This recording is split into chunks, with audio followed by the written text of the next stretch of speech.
साहब गुरुदत्त दास साहब द्वारा गरीब भक्त रामाधीन जैत बनी निवासी को धन धान्य से पूर्ण होने का वरदान देना। सतनाम संप्रदाय में गुरु और शिष्य के संबंधों को सर्वोपरि स्थान दिया गया है। ये विधान कहीं भी और नहीं मिलता। समर्थ साहब ने गुरु शिष्य के परंपरा में निर्धारित किया, जिस तरह से शिष्य भक्त चलकर अपने दर्शनार्थ गुरुद्वारे आते हैं, उसी तरह गुरु भी भक्तों के घर जाकर उन्हें दर्शन दे और उनकी दैहिक, दैविक, भौतिक सभी प्रकार के कष्टों का निवारण करे। समर्थ साहब गुरुदत्त दास जी ने अपने ग्रंथ दोहावली में लिखा है कि 4 मास चेला चले 8 मास गुरुदेव। गुरुदत्त दास की बात का बिरला समुझे केऊ।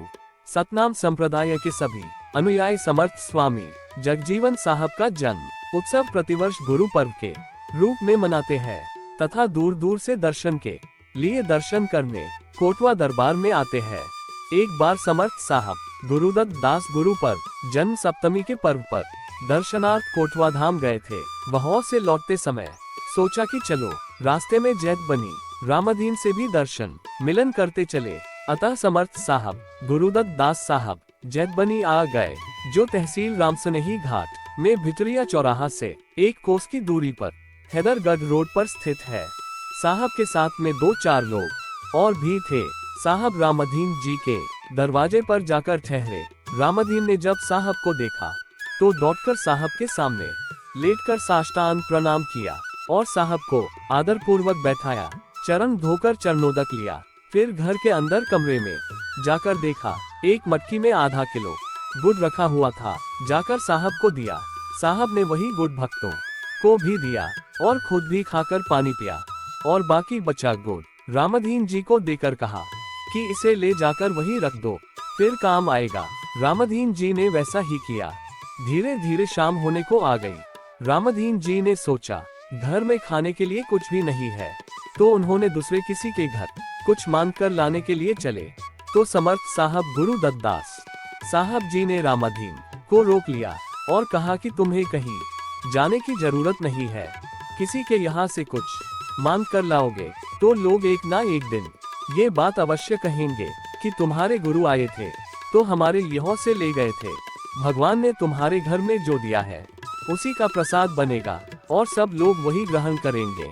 अब बेचारे रामाधीन और परेशान हो गए, लेकिन साहब की बात मानकर रुक गए और घर में गए तो आधा किलो आटा रखा था, उसी से भौरी बनाई और गुड़ के साथ साहब को खाने के लिए दिया। साहब ने कहा, पहले सभी भक्तों को दो और हम सब साथ में प्रसाद लेंगे। रामाधीन जी ने वैसा ही किया। सब ने भौरी और गुड़ खाया। सबको बड़ा आनंद आया, सबका पेट भर गया। फिर थोड़ी भौरी बच गई। सुबह साहब ने वहां से चलने की इच्छा जाहिर की और विदा लेकर चलने लगे तो रामाधीन जी की आंखों से आंसू आ गए और अपने मन में सोचा कि हमारे पास आज गुरु जी को विदाई में देने के लिए कुछ भी नहीं है। समर्थ साहब गुरुदत्त दास साहब रामाधीन जी के मनोभावों समझ गए और कहा कि तुम्हारा प्रेम और भक्ति पूर्ण सेवा ही हमारी विदाई की गुरु दक्षिणा है। और रामाधीन जी से सबके सामने कह दिया कि ये वरदान खुशी से दीन रामाधीन का अंजहा कीन यानी अनाज वाला। इतना कहकर समर्थ साहब वहां से विदा लेकर पूर्वाधाम के लिए प्रस्थान किया। रामाधीन जी जब साहब को विदा कर वापस घर आए, वो जिस मटके में हाथ डालते वह मटका अनाज से भरा मिलता। उसी साल से रामाधीन के खेतों में खूब अनाज पैदा होने लगा।